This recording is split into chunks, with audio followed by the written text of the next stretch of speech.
Hello दोस्त। अब लोगों का सवाल आने लगा है कि परसेंटाइल के बाद मेरा सेफ स्कोर क्या होगा सिलेक्शन के लिए डॉक्यूमेंट वेरिफिकेशन और मेडिकल एग्जामिनेशन में। तो देखिए, जान के चौंक जाएंगे और ये कोई भी एग्जैक्ट अब नहीं बता सकता है, क्योंकि कल ही मैंने बताया मार्जिन ऑफ एरर अब बहुत कम रह गया है।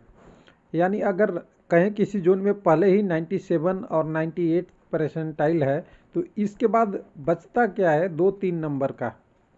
उसके बाद भी बहुत लोग स्किप करेंगे आपका पीटी। कुछ लोग फेल तो करते ही है, क्योंकि सब लोग पास होते नहीं है, ये भी एक हकीकत है। सबकी तैयारी भी नहीं है। तीसरा, समय भी कम दे रहा है, और उसके बाद सेकंड डीबी और थर्ड डीबी भी आती है। तो इसलिए कह रहा हूँ कि आपका number equal to percentile score है, तब भी आप लग जाइए पीटी की तैयारी में, यही आपके पास ऑप्शन है। अब कुछ लोग कह रहे हैं कि इतना जाएगा परसेंटाइल, इतना जाएगा। तो देखिए, मार्जिन और एरर बहुत कम रह गया है। आप अनुमान लगाने वाली बात ही नहीं है। बहुत सटीक अंदाज इसलिए नहीं लग सकता कि 96 के बाद हो सकता है 96.01 में 100 कैंडिडेट आ जाए, और हो सकता है 96.8 में भी 100 ही आए। यानी बहुत कम एरर है वहाँ पे। एग्जैक्ट डाटा नहीं मिल सकता अब, क्योंकि वहाँ पे शुरू से हम कहते आ रहे हैं कि डेंसिटी, यानी ऊपर में डेंसिटी बहुत ज़्यादा है। यानी पॉइंट पॉइंट नंबर में 100, 50, 60 कैंडिडेट मिलेंगे, और उस 60, 100, 200 कैंडिडेटों से क्या होगा कि सिलेक्शन पे पता ही नहीं चलेगा कि पॉइंट पे ही, उसी पॉइंट पे, यानी इक्वल टू परसेंटाइल स्कोर पे कितने लोगों का हो जाएगा और कितने लोगों का नहीं होगा। वो अब सब चलेगा खेला एज और जिसका नाम लेटर है, पहले ए वाले का पहले, बी वाला का पहले, सी वाला का पहले। ये फाइनल सिलेक्शन में सबसे ज़्यादा रोल इसी का होने वाला है। यानी ए बी सी डी अब काम करने वाला है, एज फैक्टर काम करने वाला है। ये सारे चीज़ें आपको देखिएगा। तो मैं तो बहुत सारे स्कोर का रीड किया। स्कोर रीड करने के बाद मुझे एक ही चीज़ दिख रहा है कि जिस कैंडिडेट का रैंक अपने शिफ्ट में 200 का है, वहाँ पे भी परसेंटाइल 98 तक दिख रहा है। यानी 200 के रेंज में कैंडिडेट है तब भी 98 है, और कई जगह 97 है, तो वहाँ भी कैंडिडेट 200 से 300 हैं, कभी कुछ है। इस रेंज में ही है, क्योंकि जो आप स्कोर कार्ड देख रहे हैं, मैं टेलीग्राम से आपको लेके आऊँगा। जो कैंडिडेट अपने अपने स्कोर कार्ड शेयर कर रहे हैं, उस स्कोर कार्ड में आपको दिखेगा, एकदम बिल्कुल सिंपल सा दिखेगा। सभी का देख लीजिएगा। मैं एक बार मीडिया इसमें ओपन कर लेता हूँ। यहाँ पे मीडिया पे हम जाएंगे, तो मीडिया में जितने भी स्कोर कार्ड शेयर हो रहे हैं ना, सब में देखिएगा मार्जिन और एरर। कुछ लोग कह रहे हैं एडिट कर रहे हैं, एडिट करें या ना करें उससे ज़्यादा अंतर नहीं पड़ता, क्योंकि बहुत सारे इन्फॉर्मेशन है। कैंडिडेट का परसेंटाइल 99.4425 है, और यहाँ पे देखिए 482 और यहाँ से 271, दोनों के बीच में कैंडिडेट कितने हैं। तो यहाँ पे आपको दिखेगा कि 271 में से अगर 452 का अगर घटाएंगे, तो करीब करीब यहाँ से देखिए 2 में से 1, और यहाँ 5, 7, 5 बार ये हो गया, ये 15, 8 हो जाएगा। और यहाँ से देखिएगा, यहाँ से 4, 3 में से 1, 181 कैंडिडेट किसके बाद है, 99.44425 के बाद, वो भी 1 शिफ्ट में। कितने शिफ्ट में, 1 शिफ्ट में। और किसी आरआरसी में 10 शिफ्ट है, 12 शिफ्ट है, 18 शिफ्ट भी है, 6 शिफ्ट सबसे कम है। तो मान लीजिए कि ये 10 शिफ्ट होगा, तो मतलब यहाँ पे आपको ध्यान देने की बात है कि 99.44 के बाद अगर यहाँ से 181 कैंडिडेट है, अगर वहाँ पे 10 शिफ्ट हुआ, तो इसके बाद 1810 कैंडिडेट हो जाएंगे। समझ सकते हैं आप ये कैलकुलेशन। इसी कैलकुलेशन से अगर सभी आरआरसी में आप कैलकुलेट करेंगे अपने अपने आरआरसी में, तो लगेगा कि यहाँ से अगर 0.99.45 जहाँ हुआ, कम से कम 200 से 300 कैंडिडेट आ जाएंगे, और 300 कैंडिडेट आ गए तो बहुत सारा ऊपर बढ़ सकता है। उसी तरह जहाँ पे 96 है, उसी तरह जहाँ पे 95 है, और देखते हैं 2-4 देखते हैं, तब अभी आपको समझ में आएगा कि और कैसे होगा। और बाकी मैं और लेके आता हूँ। कुछ लोग कह रहे हैं कि क्वेश्चन एरर भी है, कुछ लोग कुछ है। देखिए दूसरा एक और डाटा लेके आते हैं। यहाँ पे है देखिए 584 कैंडिडेट का परसेंटाइल 90 है। हालांकि कम्युनिटी के देखिए, कम्युनिटी का देखिएगा SC ST और EWS का तो अभी कम है, वहाँ पे कैंडिडेट का डेंसिटी कम रहेगा, यानी घनत्व कम रहेगा, तो वहाँ पे अभी बढ़ने की संभावना है। लेकिन UR और OBC में बहुत कम ऑफ मार्जिन रहेगा, उसी में सारे लोग सिलेक्शन हो जाएंगे। यानी उनका कट ऑफ ऑलरेडी पहले चला गया है ज़्यादा, इसके कारण से। तो यहाँ पे देखिए, ये आपका स्कोर कार्ड है। कैंडिडेट का स्कोर 52 था, 52 पॉइंट, और ये वेस्टर्न रेलवे WR का है। तो देखिए 52 से कैंडिडेट का जब स्कोर 90 के रूप में परसेंटाइल गया है, कम्युनिटी से कैंडिडेट है, ये तो सिंपल सी बात है, 90 पे है तो कम्युनिटी का ही होंगे, SC ST जो भी हो।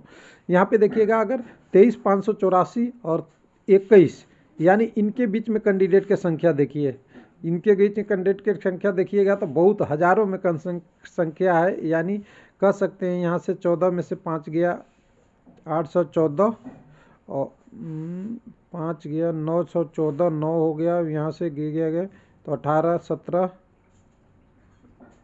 7, और यहाँ से देखिए बहुत सारा मुझे दिख भी नहीं रह पाया, यहाँ से 4 में से 2 3 गया, मान लीजिए 1, और यहाँ से देखिए 2, 2100 कैंडिडेट है इनके बीच में 90 परसेंटाइल आने पे, और 2100 एक शिफ्ट में है, अगर 10 शिफ्ट में मानेंगे तो 21,000 हो जाएगा। ऐसे ऐसे ही करते रहेंगे हर कम्युनिटी का, तो कैंडिडेट मल्टीप्लाई हो रहा है, और मल्टीप्लाई होके आपकी स्कोर बहुत ज़्यादा घनत्व के नहीं, जहाँ पे 90 है वहाँ पे बहुत कम हो जा रहा है, और जहाँ पे 96 है वहाँ तो ऐसा हो जा रहा है कि पॉइंट में हो जाएगा। यानी अगर मैं सिंपल लाइन में कहूँ तो UR और OBC, अगर आपके 0.5 भी ऊपर है ना परसेंटाइल से ऊपर, तो आपको उम्मीद नहीं छोड़नी चाहिए कि पहली लिस्ट में ही आ जाए। अगर आप कम्युनिटी में हैं SC ST में, तो यहाँ आपको हो सकता है 1 2 नंबर तक दिखे कि बढ़े, क्योंकि यहाँ पे तो बढ़ा ही नहीं है, थोड़ा नीचे है, तो यहाँ पे अभी बढ़ सकता है। और बाकी EWS का तो अनएक्सपेक्टेड है, EWS में कई जगह अलग अलग है, किसी जगह हाईएस्ट साइड में है, हाईएस्ट नहीं एवरेज है, और कई जगह तो एकदम बिल्कुल लोअर साइड में है। तो लोअर साइड वाला तो अभी बढ़ेगा, हाईयर साइड वाला थोड़ा कम रहेगा। तो ये डिटेल है कुल मिला के। और देखिएगा तो सभी कम्युनिटी का मैं कटअप की अगर बात करूं कि देखिएगा तो यहाँ पे देखिए जहाँ पे 87 गया है, 1 मिनट यहाँ पे देख लीजिए, मान लीजिए भोपाल का WR का परसेंटाइल है 96 गया है, अगर आपका 97 भी है परसेंटाइल तो बहुत उम्मीद रख सकता है। लेकिन यहाँ पे 87 गया है, तो यहाँ पे आपको उम्मीद करना चाहिए कि 2-3 89 से 90 तक और या उससे ऊपर तक जा सकता है, क्योंकि कैंडिडेट का डेंसिटी कम है।